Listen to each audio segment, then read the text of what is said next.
Club and says, you don't have to be a great player to join a team. All you have to do is have a pair of cleats. She joins us this morning. Thanks for being here. Oh, thank you for inviting me. Interesting story. Like, I saw a flyer that was up at one of the coffee houses. Women soccer players. It's like a different take on soccer moms. And I had no idea, first of all, you started 10 years ago with 18 women. And how large is the group now? We have over 1,800 registered members in the club. We have about 800 to 900 that play per season.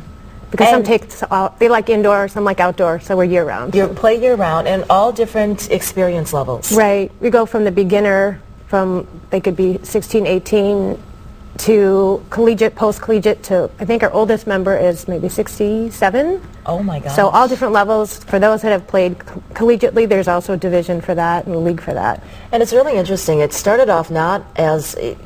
It was very personal. You were telling me that your son had an illness, and you had to make a very difficult medical decision. Right. And you needed something to just get the stress out. Right. Right. He had epilepsy, and they came to me and said, you know, we can cure him, but it's kind of like a double-edged sword because they weren't sure if it was going to be successful or not, but they wanted to remove half of his brain. And I was like, well, don't say you can cure him because we've been dealing with this his whole life, you know, unless you can do this. You know, like, well, we think we can. You know, so Tom and I, my husband, had to make the decision to remove half the other, you know, the half of his brain, the right half, which was hard. Imagine that. And so your husband, soccer player, said, okay, you need to do something. You need to kick something. Right. Right. And it was a soccer ball. Right. Well, because he wanted me to join a soccer team. But there was nothing, after I investigated for women over 30, I was 37 at the time. I'm like, there's nothing for me to play.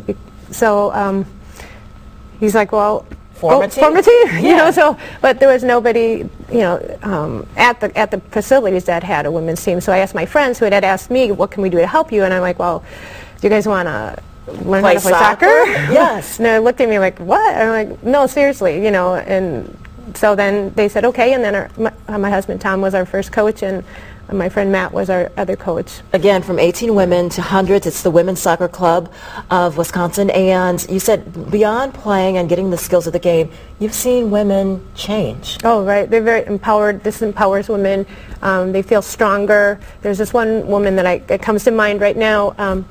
She was very quiet, reserved, and you know, didn't say it too much, and had just straight brown hair and short, you know, was very safe. And then after playing soccer, all of a sudden she has like blue streaks in her hair, and she's talking a lot, and she's like very empowered, very animated, and we can't very guarantee assertive. Blue streaks, but we can guarantee that you'll have a good time. All skill levels, and guess what? Here's a way for you to ease into it. There is a free clinic that's happening preventing knee injuries. It's Sunday, April 11th at 6 p.m. at Eline Soccer Park. Come in, get to know some people, and you can find out it is just for you.